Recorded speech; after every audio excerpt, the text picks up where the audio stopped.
ಮಂಗಳೂರಿನ ಹೊರವಲಯ ಬೋಳ್ಯಾರ್ನಲ್ಲಿ ಚೂರಿರಿತ ಪ್ರಕರಣಕ್ಕೆ ಒಳಗಾದಂತಹ ಇಬ್ಬರು ಬಿಜೆಪಿ ಕಾರ್ಯಕರ್ತರನ್ನ ವಿರೋಧ ಪಕ್ಷದ ನಾಯಕ ಆರ್ ಅಶೋಕ್ ಅವರು ಭೇಟಿ ಮಾಡಿ ಆರೋಗ್ಯ ವಿಚಾರಿಸಿದ್ದಾರೆ. ಬಳಿಕ ಸುದ್ದಿಗಾರರ ಜೊತೆ ಮಾತನಾಡಿದ ಅವರು, ಕಾಂಗ್ರೆಸ್ ಕೋಮು ಸೌಹಾರ್ದತೆ ಹಾಳು ಮಾಡುವ ಮೂಲಕ ತಾಲಿಬಾನಿ ರೀತಿಯಲ್ಲಿ ಸರ್ಕಾರ ನಡೆಸ್ತಾ ಇದೆ. ನಮ್ಮ ಕಾರ್ಯಕರ್ತರು ಭಾರತ್ ಮಾತಾ ಕಿ ಜೈ ಘೋಷಣೆ ಮಾತ್ರ ಕೂಗಿದ್ದಾರೆ.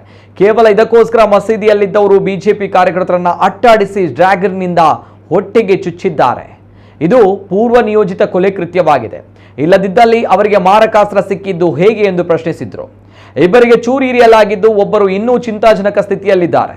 ಇನ್ನು ನಮಗೆ ಸಹಿಸಲು ಆಗಲ್ಲ. ಇನ್ನು ನಾವು ತಾಲಿಬಾನ್ ಸರ್ಕಾರವನ್ನ ಬಗ್ಗು ಬಡಿಯಲಿದ್ದೇವೆ.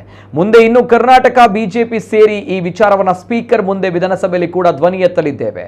ಇದನ್ನ ಪ್ರಶ್ನೆ ಮಾಡ್ತೇವೆ. ಇದು ಸ್ಪೀಕರ್ ವಿಧಾನಸಭಾ ಕ್ಷೇತ್ರದಲ್ಲಿ ನಡೆದಿದೆ.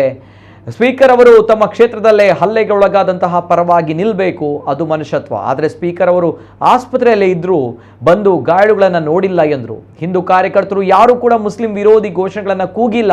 ನಾನು ಅಲ್ಲಿ ನಡೆದಿರುವುದ ವಿಡಿಯೋವನ್ನ ಕೂಡ ನೋಡಿದ್ದೇನೆ. ಆದರೆ ಪ್ರಕರಣ ತಿರುಚಿ ಹಿಂದೂ ಕಾರ್ಯಕರ್ತರ ಮೇಲೆ ಪ್ರಕರಣ ದಾಖಲಿಸಲಾಗಿದೆ ಎಂದು ಹೇಳಿದರು.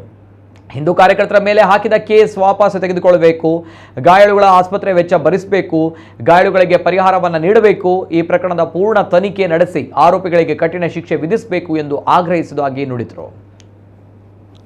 ಕಾಂಗ್ರೆಸ್ ಸರ್ಕಾರ ದಿನದಿನಕ್ಕೆ ಕೋಮು ಸೌಹಾರ್ದತೆಯನ್ನ ಹಾಳು ಮಾಡಬೇಕಾಗಿದೆ. ಒಂದು ರೀತಿ ತಾಲಿಬಾನ್ ಸರ್ಕಾರದ ರೀತಿಯಲ್ಲಿ ಇವರ ನಡವಳಿಕೆಗಳು ನಡೀತಾ ಇದೆ. ಭಾರತ್ ಮಾತಾ ಕಿ ಜೈ ಅನ್ನೋದು ಒಂದು ಬಿಟ್ರೆ ಬೇರೆ ಏನೂ ಇಲ್ಲ. ಅದಾದ ತಕ್ಷಣನೇ ಅವ್ರ ಹಿಂದೆ ಫಾಲೋ ಮಾಡ್ತಾ ಇರುವಂತ ಮೋಟರ್ ಬೈಕಲ್ಲಿ ಫಾಲೋ ಮಾಡಿ ಆ ಚಾಕುವಿನಿಂದ ಡ್ರ್ಯಾಗನ್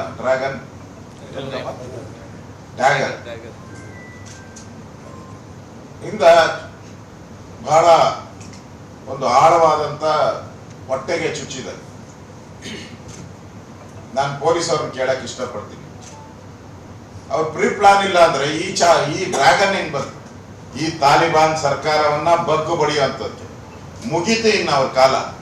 ಇದರ ಹೋರಾಟವನ್ನ ನಾನು ನಮ್ಮೆಲ್ಲ ವೇದಿಕೆ ಮೇಲಿರುವಂತ ನಮ್ಮೆಲ್ಲ ಶಾಸಕರು, ನಮ್ಮ MP ಅವರು, ನಾವೆಲ್ಲರೂ ಕೂಡ ವಿಧಾನಸಭೆಯಲ್ಲೂ ಕೂಡ ಇದನ್ನ ಪ್ರಶ್ನೆ ಮಾಡೇ ಮಾಡ್ತೀವಿ. ಯಾಕಂದ್ರೆ ಸ್ಪೀಕರ್ ಕಾನ್ಸ್ಟಿಟ್ಯೂನ್ಸಿಯಲ್ಲಿ ನಡೆದಿರುವಂಥದ್ದು. ನಾನು ಸ್ಪೀಕರ್ ಬಗ್ಗೆ ಗೌರವ ಇದೆ.